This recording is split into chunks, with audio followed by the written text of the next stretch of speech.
موجود ہے مشکاہ شریف کے اندر حضرت جابر کہتے ہیں کہ سعد ابن معاذ کا انتقال ہو گیا، وصال ہو گیا، ہم سب نبی کریم کے ساتھ گئے ان کے نماز جنازہ کے لیے. فلما صلی علیہ وضع فی قبری وسویا، نماز جنازہ پڑھ لی.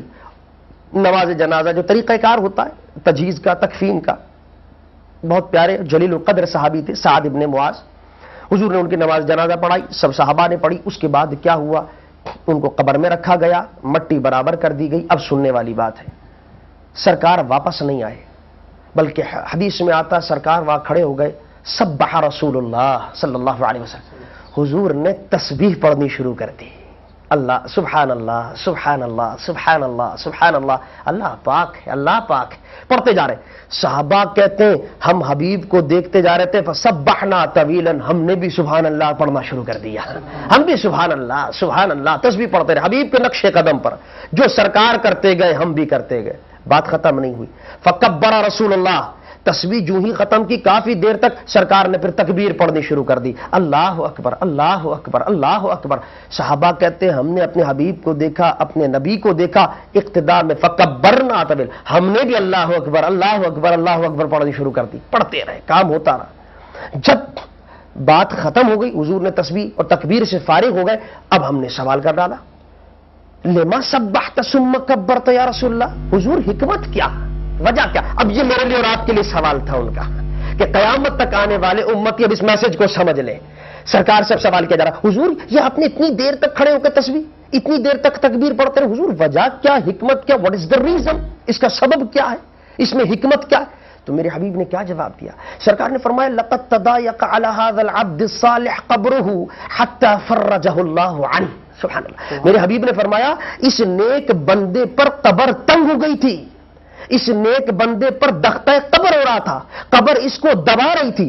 میرے سبحان اللہ اور اللہ اکبر پڑھنے سے رب کائنات نے اس کی قبر کی مشکل کو آسان کر دیا. میری بات سمجھتے ہیں؟ لقد تضايق على هذا العبد الصالح، یعنی نیک بندہ ہے، صحابی ہے، لیکن قبر کی مشکل اس کو بھی آ گئی. اور جو حل کر رہا ہے اس مشکل کو وہ قرآن کر رہا ہے، اور صاحب قرآن محمد مصطفیٰ کر رہا ہے مشکل کو. تو یہ بات آپ نے سمجھ لی کہ یہ چیز کوئی غلط چیز نہیں ہے، الحمدللہ یہ بالکل صحیح چیز ہے کہ اگر آپ قرآن پڑھیں اور مشکل کا آسان نہیں ہوگی تو اس اور کس طریقے سے ہوگی. تو حضرت صاحب آپ کیا سمجھتے ہیں اسی کے نام اصالہ ثواب ہے؟ جی بالکل، اسی کو اصالہ ثواب کہا جاتا ہے، یعنی ثواب کا پہنچانا. بدعت نہیں؟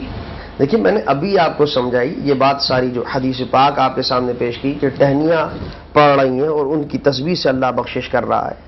خود نبی کریم نے یہ کام کیا، سبحان اللہ کلمہ پڑھتے رہے. میں آپ سے سوال یہ کرتا ہوں، جب میں جو بات آپ سے پوچھا کہ جب سبحان اللہ اور اللہ اکبر یہ دو کلمے تھے، سمجھنے والی بات ہے، اور رسول اللہ نے یہ دو کلمے پڑھے، جب دو کلموں کے پڑھنے سے رب کائنات قبر والے کی مشکل آسان کر دیتا ہے، تو مجھے بتائیے ایک انسان پورا الف لام میم سے لے کے ون ناس تک قرآن پڑھے گا تو رب کائنات اس کی مشکل کو کیوں نہ آسان کرے گا؟ اور اگر آپ یہ سمجھتے ہیں کہ یہ ایصال ثواب اگر اسی کا نام ہے اور یہ ناجائز ہے، یہ غلط ہے، تو آپ اس کا نام بدل دیجیے، آپ اس کا نام کچھ اور رکھ لیجیے. آپ رکھ لیجیے قرآن پڑھنا اور اللہ سے عرض کرنا. دیکھیں نام سے ہی اگر آپ کو چڑ ہے، نام سے ہی آپ کو غصہ آتا ہے. ایک بچہ ہے، اس کا نام کسی نے محبت میں رکھا ہوا ہے پپو، مثال دے رہا ہوں، جو ہمارے یہاں کے حوال چلتے ہیں، آج کے لوگ نام ایسے ہی رکھتے ہیں. کسی نے دوسرے نے کہا نہیں میں تو اس کو پپو نہیں، میں تو اس کو ٹیپو کہوں گا. تو بھائی حضور والا شخص تو ایک ہی ہے، آپ اس کو پپو کہہ کے پیار سے بلاتے ہیں، ایک اس کو ٹیپو کہتا ہے. نام پہ کیا جھگڑنا؟ اگر آپ کی نظر میں ایصال ثواب صرف اس نام کی وجہ سے آپ کو غصہ آتا ہے کہ نہیں یہ نام نہیں ہونا چاہیے، تو حضور آج سے چھوڑ دیجیے، اس کا نام آپ رکھ لیجئے قرآن پڑھنا اور اللہ سے عرض کرنا. اس میں کون سی بری بات ہے؟ مجھے بتائیے تو صحیح. یعنی حدیث تو میں نے بیان کر رہی تھی کہ خود سرکار نے یہ کام کیا، صرف سبحان اللہ اور اللہ اکبر پڑھنے سے اللہ مشکل آسان کر رہا ہے، تو قرآن پڑھنے سے کتنی مشکل آسان کرے گا؟ یہ نقطہ ہے حدیث کا. ایک ٹہنی پڑھ رہی ہے تو اللہ مشکل آسان کر رہا ہے، جب ایک امت محمد مصطفیٰ پڑھے گا تو کتنا آسان کرے گا مشکل کو. یہ حدیث کے نکات پیش کر رہا ہوں، بخاری مسلم کی حدیث. تو میرے سمجھ یہ بات نہیں آتی اس میں کون سی ایسی غلط بات ہو گئی، یا اس میں غصے کی بات ہے یا لڑائی. میں سمجھتا ہوں اس میں لڑنا جھگڑنا نہیں چاہیے ہماری امت کو. اگر ایک بندہ نہیں پڑھ رہا قرآن پڑھ کے اللہ سے، دیکھیے نا کامن سینس ہے.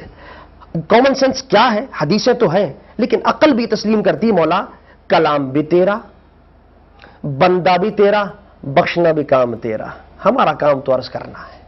مولا ہم تو عرض کرتے ہیں کلام بھی تیرا ہے، تو نے اپنے حبیب پر نازل کیا ہے، قبول بھی تو کرتا ہے، تیری مرضی کر نہ کر، بندہ بھی تیرا ہے، دنیا میں بھی تو نے اس پر کرم کیا تھا، قبر میں جانے کے بعد بھی تیرا بندہ ہے، تو جانے تیرا بندہ۔ ہم تو عرض کر سکتے ہیں کہ میرا باپ تھا، دادا تھا، میری ماں تھی، میرا رشتہ دار تھا، کرم کر دے مولا اس کو۔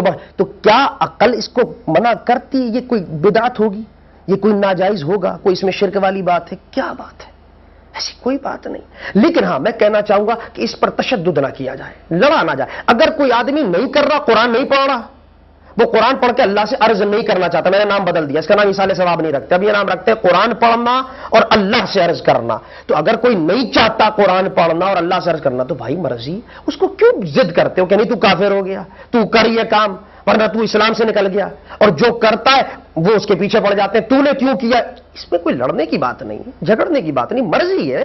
آپ قرآن پڑھنا چاہیں پڑھ لیں، یہ بھی آپ کی مرضی، آپ نہ پڑھنا چاہیں اللہ سے نہ عرض کریں تب بھی آپ کی مرضی۔ اس کو ایسا ایشو نہ بنایا جائے کہ خواہ مخواہ امت کے اندر انتشار پیدا کیا جائے، خواہ مخواہ میں لڑائی جھگڑے پیدا کیے جائیں، یہ ایسا کوئی مسئلہ ہے نہیں لڑنے جھگڑنے والا۔ میں علامہ صاحبزادہ عزیر محمود اظہری صاحب کا شکریہ ادا کرتا ہوں کہ حضرت آپ ہماری اس بیٹھک میں تشریف لائیں اور انتہائی سیر انگیز گفتگو آپ نے فرمائی۔ تو محترم ناظرین، اس پروگرام کا جو نتیجہ نکلا مختصر یہ کہ حدیث سے ثابت ہوا کہ ایصال ثواب کرنا تو حضور اکرم صلی اللہ علیہ وسلم کی سنت ہے، اور اگر کسی کو نام سے کوئی تکلیف ہے، نام برا لگتا ہے، تو قرآن پڑھنا اور اللہ سے مانگنا یہ اس کا نام رکھ لیجئے، لیکن اس کو اختلاف کے باعث نہ بنائیں، انتشار کے باعث نہ بنائیں۔ میں سمجھتا ہوں کہ آپ کو ہمارا پروگرام پسند آیا ہوگا۔ اگلے پروگرام تک کے لیے اپنے میزبان حکیم سید ظہیر احمد کو اجازت دیجیے۔ اللہ نگہبان۔